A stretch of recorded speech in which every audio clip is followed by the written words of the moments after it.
नमस्कार दोस्तों, स्वागत है आपका सीपी स्मार्ट क्लासेस में। दोस्तों आज के इस वीडियो में बीपीएससी ट्री 3.0 भर्ती के बारे में बात करेंगे। नॉर्मलाइजेशन रूल वहाँ पे लागू हो चुका है और एलटी ग्रेड शिक्षक भर्ती, टीजीटी पीजीटी शिक्षक भर्ती, आरओ एआरओ शिक्षक भर्ती, आरओ एआरओ भर्ती के बारे में बात करेंगे।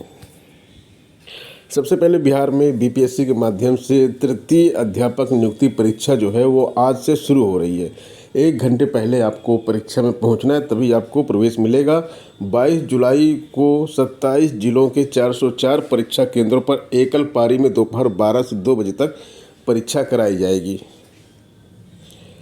और यहाँ पे नॉर्मलाइजेशन रूल इस बार लागू किया गया है। नॉर्मलाइजेशन रूल क्या होता है इसके बारे में आप जानकारी ले लें, क्योंकि नॉर्मलाइजेशन विधि से जो पेपर तैयार किया जाता है, इस विधि में परिणाम अंक की बजाय परसेंटाइल पर जारी किया जाता है। यानी कि अगर आपने 120 पेपर नंबर के पेपर में अगर आपने 100 स्कोर किया है तो आपका जो रिजल्ट में दिखाया जाएगा वो 100 नहीं दिखाया जाएगा, या तो 100 से कम दिखाया जाएगा या तो 100 से ज़्यादा दिखाया जाएगा। वो डिपेंड करता है कि नॉर्मलाइजेशन में आपको फ़ायदा हुआ या नुकसान हुआ। और ये निकालने के लिए क्या होता है कि कई तरह के पेपर दिए जाएंगे, अलग अलग शिफ्ट में अलग अलग पेपर, अलग अलग दिन जो परीक्षा हो रही है अलग अलग पेपर छात्रों को दिए जाएंगे और उसके बाद नॉर्मलाइजेशन किया जाएगा। एक सेट से परीक्षा देने वाले सभी अभ्यर्थियों के अधिकतम अंक और कुल अभ्यर्थियों की संख्या के आधार पर परसेंटाइल तैयार किया जाता है। सभी सेट के अलग अलग परसेंटाइल निकालकर परिणाम जारी किया जाता है। तो जैसे 4 सेट यहाँ पे जारी किए गए कि 4 पेपर के 4 सेट हैं।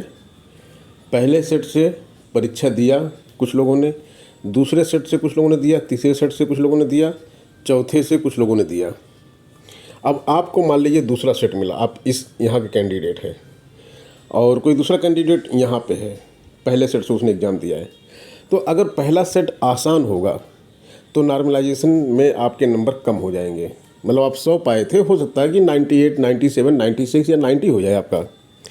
और दूसरा सेट जो है परीक्षा देने वाला जो कैंडिडेट है, मान लीजिए वो 95 पाया था, तो हो सकता है इसके 100 हो जाए। यानी कि 95 जो पाया उसके 100 भी हो सकते हैं और 100 जो पाया उसके 95 भी हो सकते हैं। यही है नॉर्मलाइजेशन।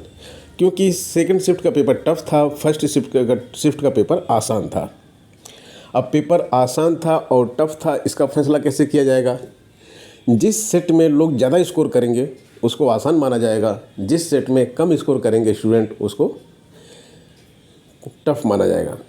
और ये एवरेज में निकाला जाएगा। ऐसा नहीं कि किसी एक सेट में ज़्यादा लोगों ने, कुछ लोगों ने टॉप कर दिया, कुछ लोग 120 से नज़दीक पहुंच गए तो उसको आसान मान लिया जाएगा।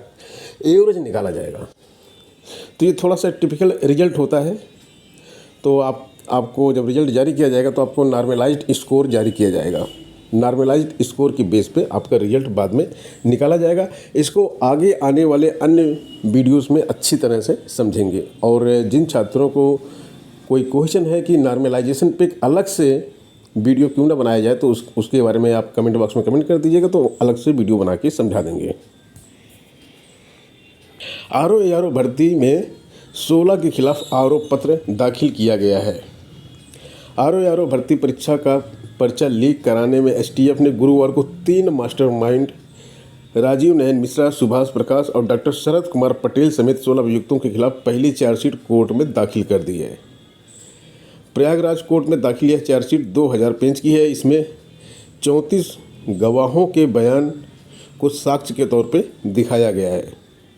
कॉल डिटेल, लोकेशन समेत कई अन्य वैज्ञानिक साक्ष्यों का भी चार्जशीट में जिक्र है। आहर्ता विवाद में सहायक अध्यापक भर्ती अटकी, टीजीटी पीजीटी परीक्षा गुम। सरकार की इतनी बड़ी लापरवाही शायद ही किसी प्रदेश में होती होगी जैसा उत्तर प्रदेश में हुआ है। उत्तर प्रदेश के शिक्षक भर्ती के अभ्यर्थियों को विस्थापित होना पड़ रहा है। बिहार, मध्य प्रदेश, राजस्थान, दिल्ली जैसे राज्यों में जाकर नौकरी खोज रहे हैं उत्तर प्रदेश के बेरोजगार युवा छात्र, क्योंकि सरकार ने इनकी लाइफ जो है, इनका जीवन जो है उसको बर्बाद कर दिया है। अब एलटी ग्रेड की अगर हम बात करें तो इसका विज्ञापन जो है आहर्ता विवाद से लटका हुआ है। शिक्षा निदेशालय से मिला अधियाचन इसी विवाद के चलते उत्तर प्रदेश लोक सेवा आयोग लौटा चुका है। जब उत्तर प्रदेश लोक सेवा आयोग इस विज्ञापन को लौटा चुका है तो आहर्ता विवाद को सॉल्व क्यों नहीं किया जा रहा है, जो कि शासन स्तर पर होना है। प्रतियोगी 6 साल से LT ग्रेड विज्ञापन भर्ती का इंतजार कर रहे हैं। पिछली भर्ती 2018 में हुई थी, अभी चल रहा है 2024। 6 साल हो गया, 6 साल से LT ग्रेड की कोई भर्ती नहीं हुई। पदों की संख्या बढ़ती जा रही है, पद खाली होते जा रहे हैं, शिक्षक रिटायर होते जा रहे हैं और जो युवा इस परीक्षा में बैठकर नौकरी पाने की उम्मीद लगाए बैठे हैं, जो तैयारी कर रहे हैं लगातार 6 सालों से, वो ओवर एज होते जा रहे हैं। सरकार के कान पे जूं नहीं रेंग रही है। धरना प्रदर्शन कर रहे हैं, लोक सेवा आयोग का घेराव कर रहे हैं, सरकार को ज्ञापन दे रहे हैं, भर्ती कराने के लिए, विज्ञापन जारी करने के लिए सब कुछ कर रहे हैं छात्र, लेकिन सरकार के कान पर जूं नहीं रेंग रही। सरकार के कान पर जूं तब रेंगती है जब ये इलेक्शन में हारते हैं। लोकसभा इलेक्शन में हारे तो थोड़ा सा सरकार थोड़ी सी एक्टिव हुई। अभी उपचुनाव है, अगर उपचुनाव में 10 की 10 सीटें पूरी हार जाए तो तुरंत विज्ञापन आ जाएगा। ये हो गया LT ग्रेड का। TGT PGT के लिए जब विज्ञापन आप निकाल लिए तो आपने आयोग ही चेंज कर दिया, आयोग को ख़त्म कर दिया, नया आयोग बनाएंगे।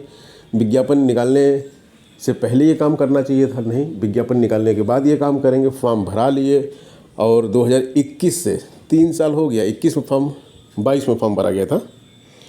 तब से छात्र इसको जो है परेशान है कि हमारी परीक्षा कब होगी। हमने फॉर्म भरा है, 4163 पदों की ये भर्ती आई हुई थी। उम्मीद से छात्र फॉर्म भरते हैं, फिर तैयारी शुरू करते हैं, कोचिंग ज्वाइन करते हैं, उनका सब पैसा बिल्कुल बेकार जा रहा है। गांव के छात्र जो होते हैं, छोटे छोटे शहरों के छात्र जो होते हैं, वो लखनऊ, प्रयागराज, बनारस, दिल्ली जैसे बड़े शहरों में जाके कोचिंग करते हैं, रूम लेके रहते हैं। उनके घर की स्थिति कैसी होती है, वो एफोर्ड कर सकते हैं, नहीं कर सकते हैं। सोचते हैं कि भाई परीक्षा है, 4-6 महीना पढ़ लेंगे अच्छे से तो हो सकता है हम भी अध्यापक बन जाएं। लेकिन इससे सरकार को कोई फ़र्क नहीं पड़ता है। 3 साल हो गए, परीक्षा करवाना ही नहीं है। तो इस तरह से इन 2 भर्ती परीक्षाओं के माध्यम से सरकार ने छात्रों की ज़िंदगी को पूरी तरह से बर्बाद कर दिया है। जब ओवर एज हो जाएंगे तो क्या करेंगे, कुछ कर ही नहीं पाएंगे, फॉर्म ही नहीं भर पाएंगे। सपनों को तोड़ दिया है सरकार ने।